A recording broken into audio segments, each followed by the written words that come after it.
It's time for another Showbiz Spotlight as John Krasinski writes, directs, and co-stars with Ryan Reynolds in the kid-friendly comedy If. The story follows a young girl and her neighbor who can now see everyone's imaginary friends. Our kids grew up. So we need new ones. You could save all of us. All of whom? And don't say ifs. I know that it's just a standard thing to say, but having kids, but having something that I can show them of my own work that doesn't require, eternal therapy afterwards is amazing. This is just so exciting. What is happening? Well, that's a perfectly understandable question given I'm an if. Get it? Imaginary friend? I had the idea to do something with imaginary friends like 10 years ago, but I wasn't sure what to do with it.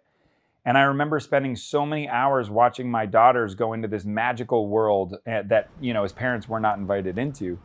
And it wasn't just the joy and the happiness that was on their face. It was actually the authenticity, this fearlessness that they had in there. They could be anything, say anything, dress up like anything, whether it was a tea party, a dance party, or just doing funny voices. Why did these kids forget about us in the first place? Last week, I just started falling apart. Oh. You're sucking the oxygen out of the room. Honestly, Doc, if this is how it's going to be, I'm just going to wheel myself back and plug in. I think with John, he's able to kind of walk that fine line where it's a movie that is, kids are obviously going to love, but, there's parents are the ones who take the kids to those movies, so there has to be something that's equally compelling for grown-ups. I can help you. How? Because I'm a kid. You are the chosen one. Nope. Let's not give her a complex. Apparently, everyone John asked to be in this movie said yes instantly, and I was one of those people because he's obviously very talented, but he's super, I know, hard to believe, super nice, really sweet, family guy.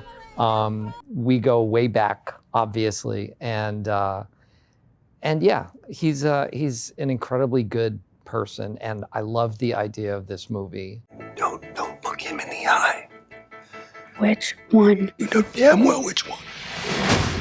Thanks for doing this. It really means a whole lot. I was writing the script. I started to draw all these I'm a terrible artist, so I had terrible drawings. But I remember just thinking it would be great to get the brass tacks of what each character looked like. I knew what Blue looked like, and I wrote it for Steve. I knew what Blossom looked like in my head, and I wrote it for Phoebe. And I remember Lewis, I wrote for Lou Gossett Jr. as well, and this was long before I got any of them to say yes. Am I disappearing? Oh, I'm not ready for this. I need to throw up, or I need a snack. It's one of the two. It's this very magical world that John has created. And just the images and the design of what this movie looks like is incredible. But there's a big heart, and there will be moments that will make you feel, I think, very deeply. And I think that's a good thing. You'll laugh, you'll cry. Mom said too much candy isn't good for your tummy, but I said, oh my God. Wow, my eyes can taste it. I am so sorry. You don't taste that in your eyeballs? Thanks for watching another edition of the Showbiz Spotlight. If you can, please follow, subscribe, and like the Showbiz Syndicate. And check out other reviews and stories. I'm humbled and appreciative.